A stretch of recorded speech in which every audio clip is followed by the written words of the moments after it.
Good morning viewers, welcome to back our channel. आप सब कैसे हो? उम्मीद करती हूँ आप सब बहुत अच्छे होंगे और हमेशा ही ऐसे खुश रहिए। आज मैं बोतल के ढक्कन की मदद से आज आपको कपड़े सुखा के बताने वाली हूँ। तो इस तरह की बोतल के ढक्कन और बोतल्स हमारे घर में बहुत ज्यादा होती है। इसी की मदद से ना आज हम कपड़े सुखाने वाले हैं। तो ज्यादातर घरों में इन बोतल का यूज नहीं किया जाता है, इसी तरीके से डस्टबिन में फेंक दिया जाता है। मैं हर बोतल का यूज करती हूँ और आपके साथ इन आइडिया को शेयर भी करती हूँ। तो आज भी मैं इन बोतल का यूज करके आपको बताने वाली हूँ। तो यहाँ पर हमने बोतल को ना थोड़ा सा कट करना होगा। कैसे, चलिए ये देख लेते हैं। तो यह सीजर की मदद से मैं थोड़ा सा इसको कट कर रही हूँ, ऊपर वाले हिस्से को। अगर आप चाहते हैं ना सिर्फ जहां पर ढक्कन लगाया जाता है उस वाले हिस्से को ही काटिए, यानी कि आप अपनी इच्छा अनुसार इसे छोटा बड़ा काट सकते हैं। अब इसका यूज कैसे करना है चलिए ये देख लेते हैं। तो यहाँ पर जितने कपड़ों में आपने इसे लगाना है, आपके पास फिलहाल में क्लॉथ क्लिप नहीं है तो आप इन बोतल की मदद से भी कपड़ों को अच्छे से टक कर सकते हैं। कैसे, तो देखिए मैंने यहाँ पे काफी सारी बोतल को ना इस तरीके से कट कर लिया है। अब चलते हैं कपड़ों की तरफ। जो भी कपड़ा आपका उड़ रहा है उसमें आपने इस बोतल को कुछ इस तरीके से अटका देना है और पीछे की तरफ से हमने इसका ढक्कन लगाना है। जैसे कि हम नॉर्मल बोतल का ढक्कन लगाते हैं ना, बिल्कुल उसी तरीके से हमने यहाँ पर ढक्कन को लगा देना है।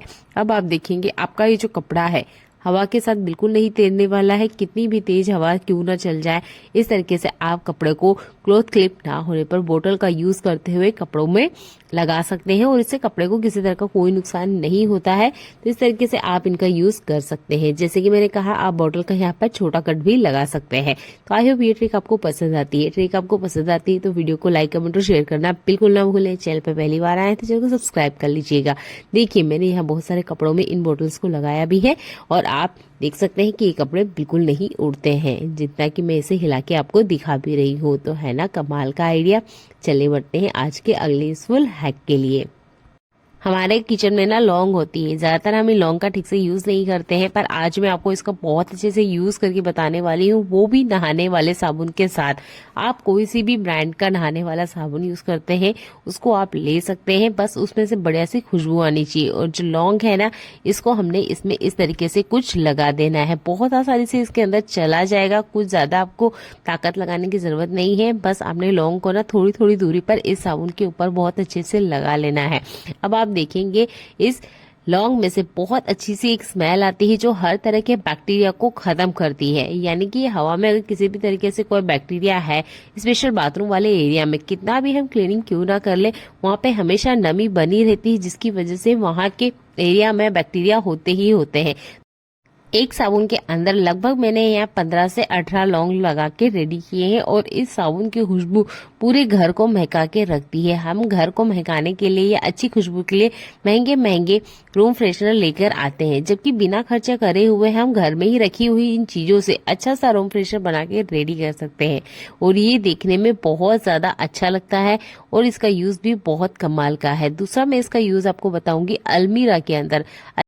आजकल की दौड़ भाग वाली जिंदगी में किसी के पास इतना टाइम नहीं है कि हर हफ्ते हफ्ते वो अलमीरा को क्लीन करे। जब भी हमें वक्त मिलता है 15 दिन 20 दिन या मंथ में हम एक बार इसकी क्लीनिंग करते हैं। इसकी वजह से क्या होता है, कपड़ों में फंगस लग जाता है, किसी भी तरीके से इसमें बैड स्मेल आने लग जाती है। तो आप इस साबुन को अलमीरा में जरूर रखें, किसी भी तरह की कोई बैड स्मेल नहीं आएगी, फंगस बिल्कुल नहीं बनने वाला है। ये ट्रिक बहुत ज्यादा काम आएगी, आप इसे एक बार जरूर करके देखिए।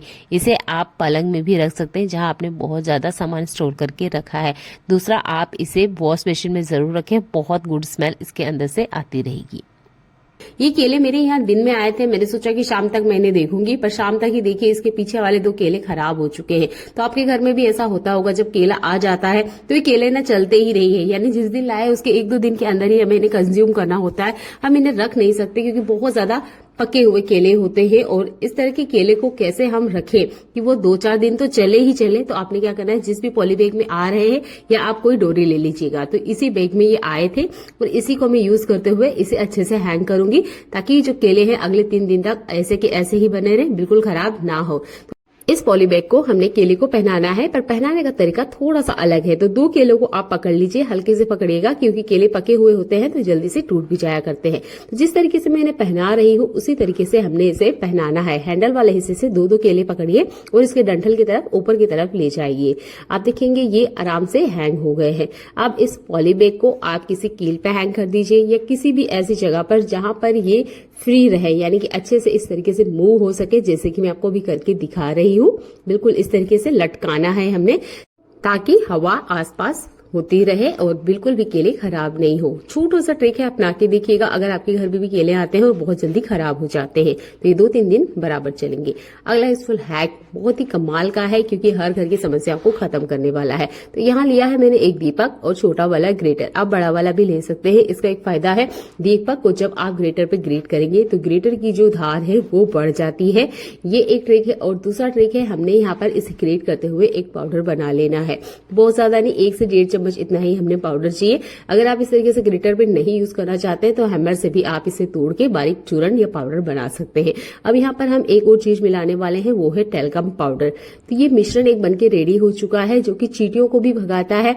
और इसका आज हम यूज करने वाले हैं झाड़ू के ऊपर। तो अच्छे से हमने इसे ऐड कर लेना है, मिला लेना है। घर का जो हमारा झाड़ू होता है वो काफी ज्यादा गंदा हो जाता है। वो चिपचिपी सरफेस भी क्लीन करता है, मिट्टी वाली सरफेस भी क्लीन करता है, टाइल्स वाली सरफेस भी क्लीन करता है। तो इसके खराब हो जाने पर हम इसे धो नहीं सकते, क्योंकि ये फुल झाड़ू है। प्लास्टिक झाड़ू को कोई प्रॉब्लम नहीं होता है, आप उसे हार्पिक से भी धो सकते हैं, पानी से भी, कोलगेट से भी, जैसे चाहे आप प्लास्टिक वाले झाड़ू को क्लीन कर सकते हैं। पर ये जो इस तरह का फुल झाड़ू होता है ना, इसको क्लीन करने में बहुत ज्यादा दिक्कत होता है।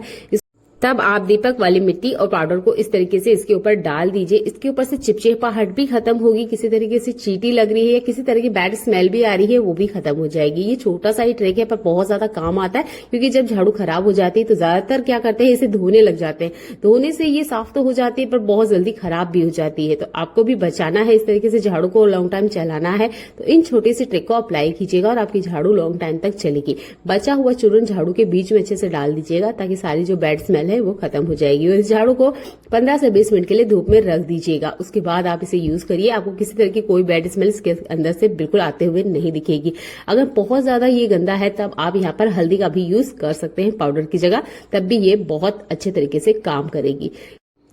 मौसम बदलते ही हमारे हाथ पैरों या जोड़ों में दर्द होना भी स्टार्ट हो जाता है, जिसके लिए बहुत बार डॉक्टर आपको कहते हैं कि बर्फ से आप सिकाई करें जहां पे भी आपको पेन हो रहा है, या अभी हमको हल्की फुल्की मोच है तो उसमें हल्का हल्का पेन आने लग जाता है। तो हम लोग क्या करते हैं, इस बर्फ के क्यूब को लेते हैं और कुछ इस तरीके से मसाज करने लग जाते हैं। पर आपने देखा होगा कि बर्फ हमें बहुत ज्यादा ठंडा लगता है, जितनी देर हम मसाज नहीं करते उससे ज्यादा तो हमें इस बर्फ की वजह से ठंडा लग जाता है। तो हम ऐसा क्या करें कि इस बर्फ का भी यूज करें और हमें ठंडक भी बिल्कुल ना लगे। तो आपके घर में इस तरह के छोटे छोटे ये जो पर्स होते हैं ज्वेलरी के साथ आते हैं, हम इसका यूज नहीं करते, तो प्लास्टिक वाला मत लीजिएगा, इस तरीके से कपड़े वाला आप ले लीजिए पर्स और इसमें डाल लीजिए आइस क्यूब। तो जितने इसके अंदर आ सकते हैं उतना आप डाल लीजिए और इसके बाद में आप यूज कर सकते हैं इसका उस हिस्से पर जहां पे भी आपको दर्द हो रहा है। घर में छोटे बच्चे हैं, टीके लगते हैं, तो आपने भी देखा ही होगा कि बच्चों को बहुत ज्यादा दर्द होता है और डॉक्टर भी कहते हैं कि बर्फ से सिकाई करें ताकि टीके की वजह से बच्चे को किसी तरह की दर्द और तकलीफ ना हो। तो हमें ये सिकाई का काम ना बार बार करना होता है। तो इस तरीके से आप इस पर्स का यूज कर सकते हैं कि आप इसमें आइस क्यूब डाल लें।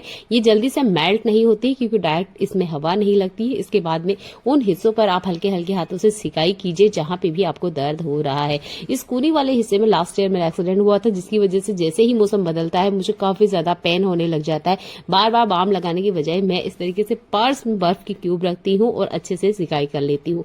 ये यूजफुल ट्रिक आपको अच्छा भी लगेगा और यूजफुल भी लगेगा। तो जिनके भी घर में छोटे बच्चे हैं, जो आपके रिलेटिव्स में हैं, तो उन्हें ये ट्रिक जरूर शेयर कीजिएगा, क्योंकि मैंने बहुत से लोगों को देखा है बच्चों को डायरेक्ट बर्फ से सिकाई करने लग जाते हैं, जिससे बच्चे को दर्द से ज्यादा ठंडक लग जाती है। तो इस स्पेशल ट्रिक का आप यूज कर सकते हैं। इसके बाद में इस पर्स को आप डायरेक्ट फ्रीजर के अंदर रख दीजिए। मैं इस पर्स को खोल के भी आपको दिखाऊंगी। यहाँ पे बर्फ मेल्ट बिल्कुल नहीं होती है, हल्की फुल्की मेल्ट होगी भी तो वो सिर्फ पर्स के ऊपर ही जाएगी और हाथों की, पैरों की या जहां पे भी आपको टीका लगा है अच्छे से सिकाई हो जाएगी।